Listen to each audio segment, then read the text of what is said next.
Olá, gente, tudo bem? Hoje eu vou falar um pouquinho sobre alguns pensamentos que eu tenho e expor o que é que eu penso sobre o aspecto da política neoliberal.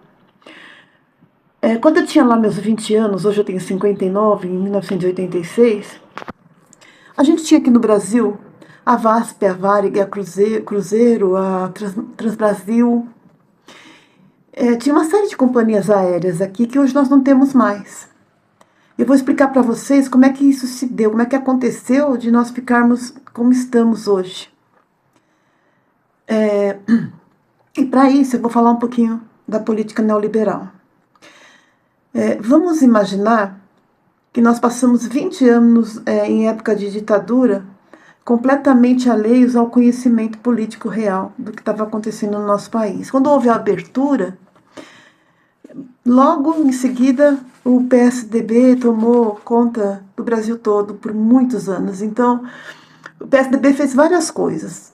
Por exemplo, ele se aliou muito ao neoliberalismo. E como é que funciona isso? O Brasil ele é um país muito rico em manufatura. Então, eu não vou nem começar a falar de privatização. Com o passar dos anos, de 86 até 96, as companhias aéreas foram as primeiras que começaram a enfraquecer. Por quê? Porque começaram a dar abertura para o capital estrangeiro mandar aqui. Então vieram as companhias de fora. E as companhias de fora, por exemplo, cada empresa nacional, ela tinha lá o seu sindicato para garantir os direitos trabalhistas dos seus trabalhadores e tudo mais. A empresa que vem de fora, ela vem com acordos de não pagar os mesmos impostos que o empresário brasileiro paga, de não dar estabilidade de emprego que o brasileiro tinha na Companhia Aérea do Brasil, de não garantir que pressão, não garantir os direitos trabalhistas e não sofrer pressão de sindicato, porque a companhia de fora ela não tem sindicato. Então, ela não aceita isso, pressão do sindicato, e se a companhia estiver fazendo alguma coisa que vá contra o direito do trabalhador, ela não aceita, ela simplesmente faz um esquema rotativo do qual ela manda embora um funcionário e pega outro dali 6 meses, dali um ano. O funcionário às vezes trabalha pouco tempo naquela companhia.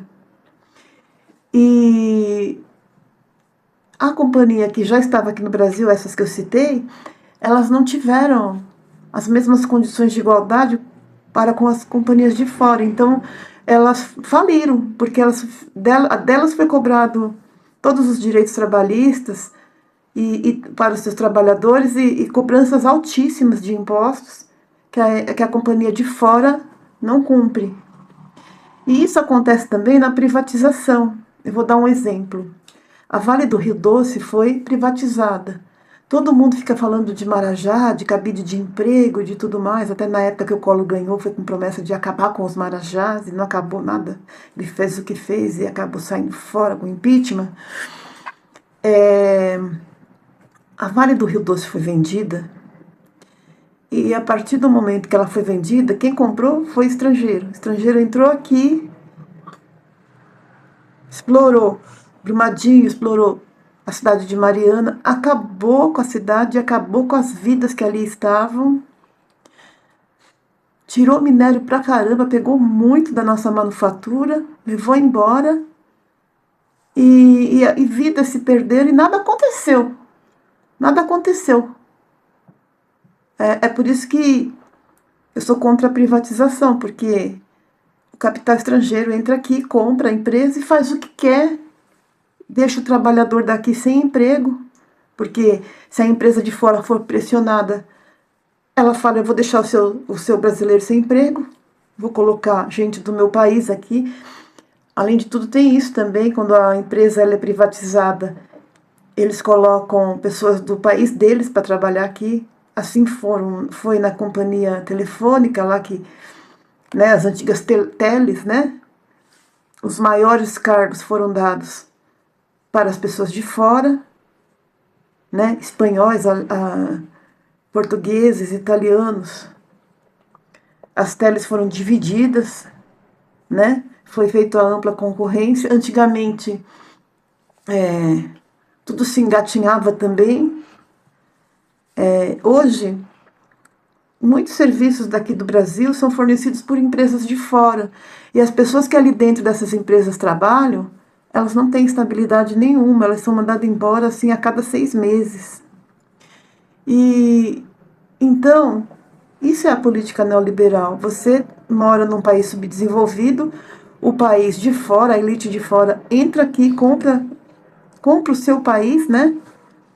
E não se propõe a concorrer de igual modo como o empresário brasileiro.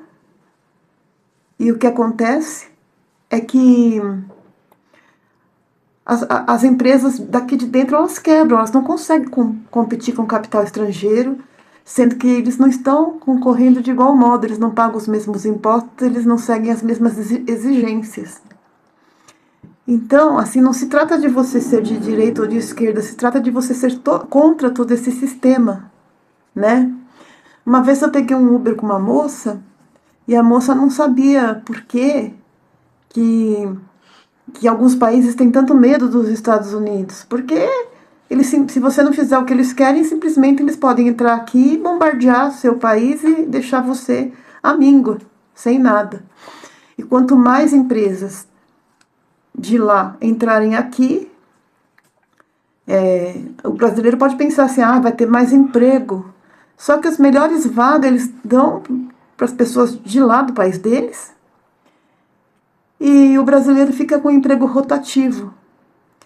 E tudo vai se encaminhando para o desemprego, porque aí eles vão incentivando você a ser empreendedor.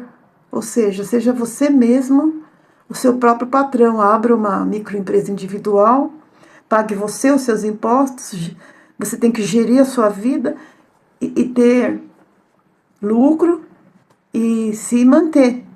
Só que aí começam a vender fábulas dessa política neoliberal, do qual as pessoas que são empreendedoras acham que vão ficar ricas, sabe? Elas assistem aquele filme Em Busca da Felicidade e elas acham que aquilo vai acontecer para elas. E, na verdade, não vai, está todo mundo afundando. O trabalhador está afundando. E antes de escolher um político para colocar no poder, eu vejo qual que é aquele que é mais privatizador, qual é aquele que vai estatizar as nossas empresas ao invés de... Agora eu vou dizer outra coisa para vocês. Na crise de 29 nos Estados Unidos, o Henry Ford, ele ajudou a combater a crise, não foi vendendo as empresas, não. Foi estatizando, foi fortalecendo as empresas, fazendo com que o capital interno deles se valorizasse por intermédio de estatizações. É preciso estudar história, é preciso acompanhar o que acontece e tentar entender o porquê de cada coisa. Por que você não tem emprego? Por que você não tem salário? Por que você está achando que vai ficar rico com uma microempresa individual? Sendo que a maioria está se endividando, a maioria está quebrando, a maioria está indo parar na rua. Pense nisso. Essa é a minha mensagem que eu tenho. Antes de você escolher um político, pense, pesquise para ver qual é o que vai entregar a nossa pátria, qual que é o entreguista, qual é que vai entregar. Porque aqui no Brasil a gente tem muito manufatura e os estrangeiros estão de olho na nossa manufatura. Então o político que entrega, esse político ele é traíra. Você não vai ficar rico sendo você o seu próprio patrão. Tire isso da sua cabeça. E tem muito político aí querendo dar exemplo de como ficar rico. E não é por aí. Não é por aí, não. Essas pessoas são todas desonestas e estão enganando muita gente. Essa é a mensagem que eu gostaria de trazer para vocês hoje.